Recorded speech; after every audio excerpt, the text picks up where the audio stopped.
دموي بكل معنى الكلمة، من أشهر السفاحين بالتاريخ وأكثر الناس عداوة للمسلمين. قرر تنفيذ وصية جده جنكيز خان، فقتل أكثر من 2,000,000 مسلم. ارتكب مجزرة شابت لها الولدان، صبغ إثرها نهر الفرات بدماء البغداديين، وتسبب بإنهاء الخلافة العباسية، ومات عاريا يعوي في الصحراء. هولاكو. كيف ارتبط اسمه بأقسى الهزائم في تاريخ الإسلام؟ وإلى أي مدى كان تأثير المرأة في حياته وحروبه وتصرفاته؟ وهل حقا مات على دين الإسلام؟ ومن هو البطل الأسطوري الذي أوقف مجازره؟ زعيم قادم من جهنم. ولد هولاكو خان عام 1217، واسمه الكامل هولاكو تولوي جنكيز خان، فهو حفيد مؤسس دولة المغول جنكيز خان وابن ابنه الأصغر تولوي. أما أمه فهي سيرجا غاتاني بيكي من إحدى قبائل الكبرايت التركية، وتعتنق المذهب النسطوري في الديانة المسيحية، وهو كذلك مذهب زوجته دقوز خاتون حفيدة طغرل خان. وقد كانت لديانة أقرب النساء إلى هولاكو أمه وزوجته تأثير كبير في تركيبة هولاكو منذ صغره، حيث زرعت أمه داخله كراهية عظيمة للإسلام والمسلمين. وأكملت هذه المهمة زوجته المقربة دقوز، ليصبح هولاكو مع الأيام أحد أكثر الأشخاص فتكا بالمسلمين عبر التاريخ، وأكثر السفاحين كرها للإسلام، وعاش حياته كلها يحاربهم ويفتك بهم، ولم يفرق في عداوته لهم بين سني أو شيعي. سليل أهل الشر.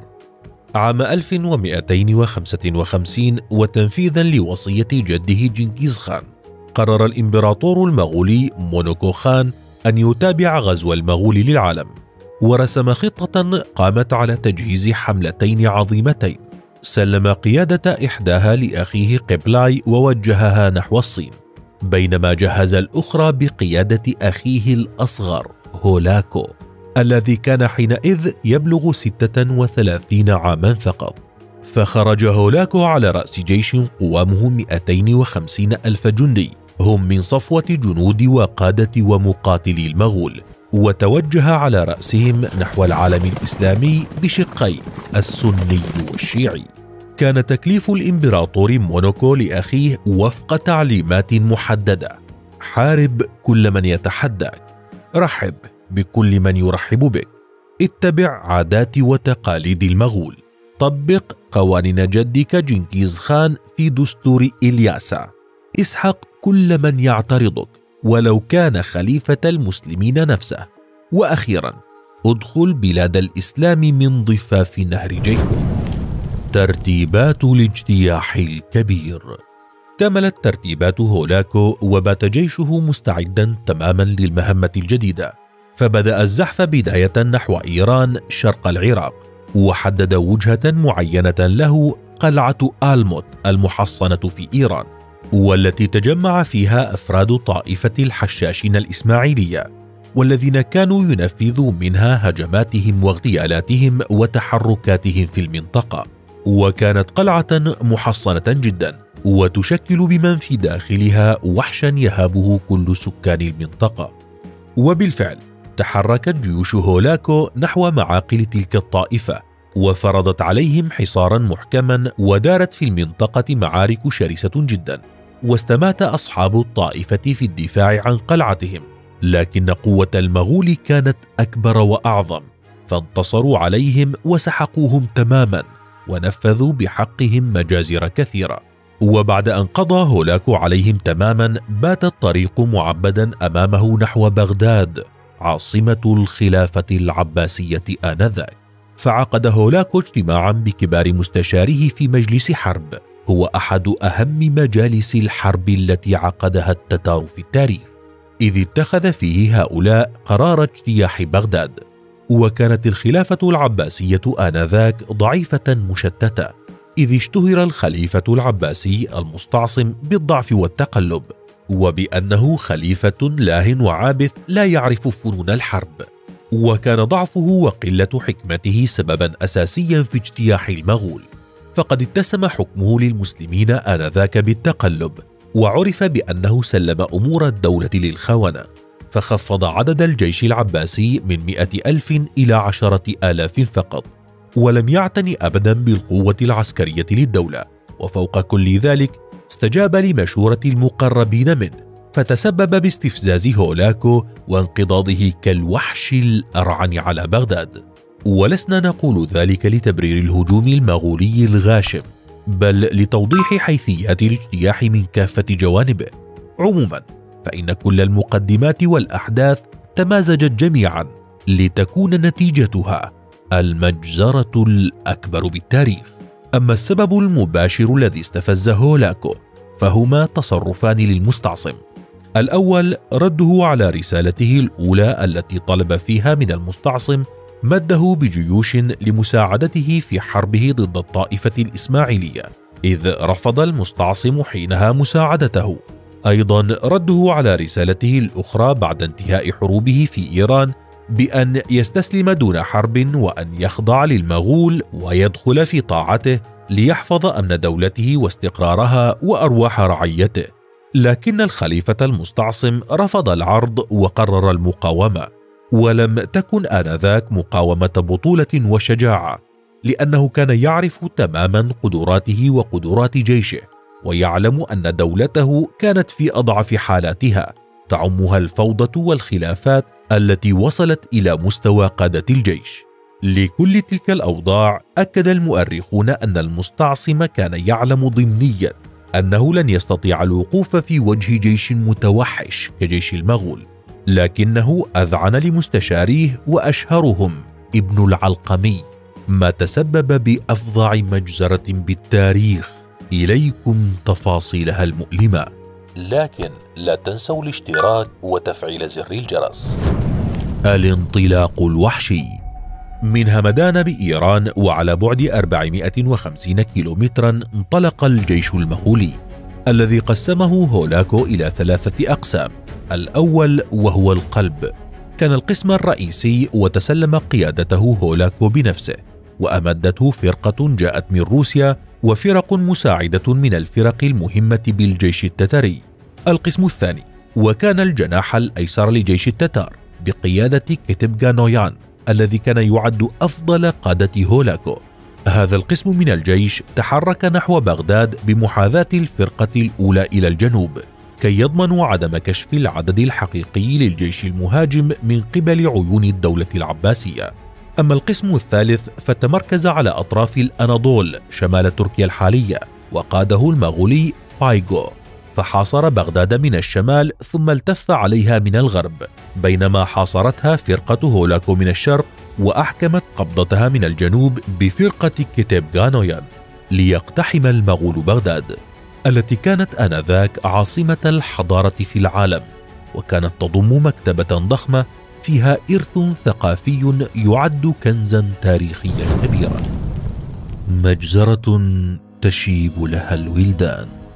بدأت حملة الاجتياح المهولة عام 1258 إذ دخل المغول بغداد وارتكبوا الفظائع والأهوال في حملة قتلوا فيها 800,000 مسلم، وبعض المؤرخين قدروا عددهم بالمليون، حتى أن الجماجم شكلت هرما كبيرا، وشملت عمليات النهب والتدمير المساجد والمكاتب والقصور والبيوت، وسرقوا الكتب من مكتبة بغداد الكبيرة ورموها في نهر الفرات.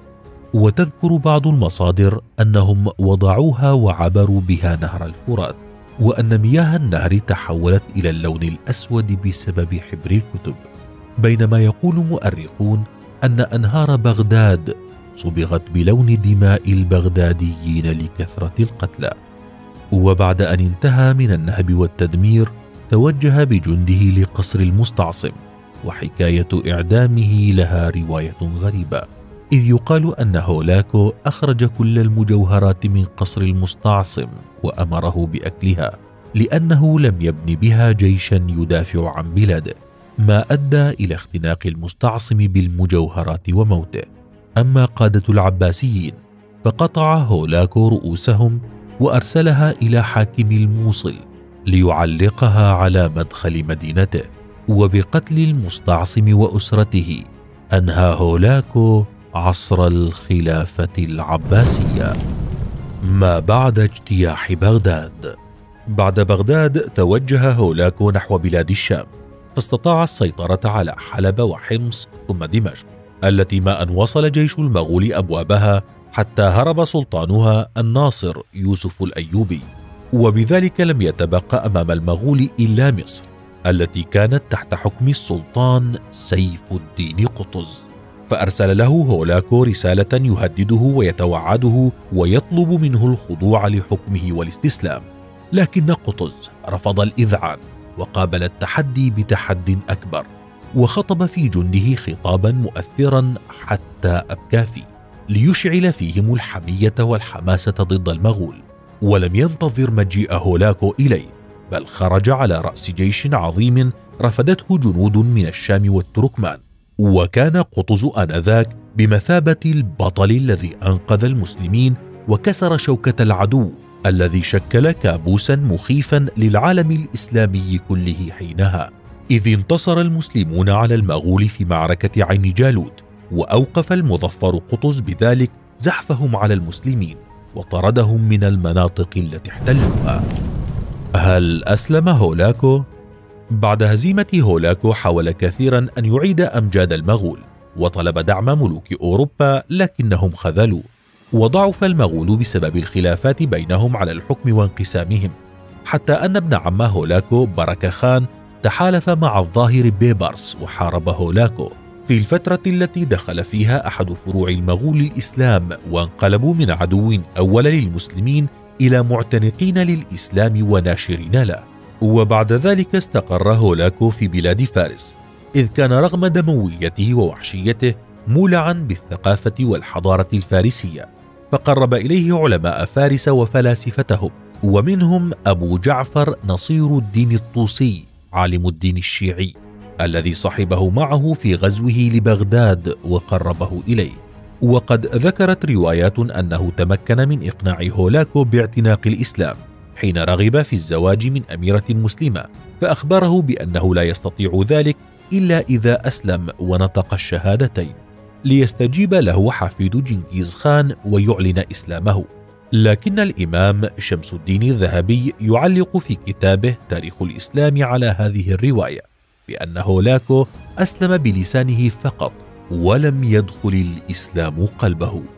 عام 1265 مات هولاكو إثر مرض عجز الأطباء عن مداواته منه، إذ قيل أنه أصيب نتيجة هزائمه المتتالية بمرض الصرع الذي جعله أحيانا يصدر صوتا كعواء الكلاب.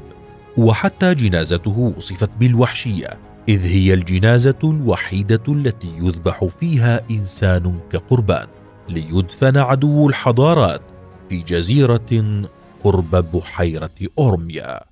برأيك، في ظل ما نعيشه من شرور اليوم كمسلمين وعرب، من يمثل هولاكو ومن سيكون قطز؟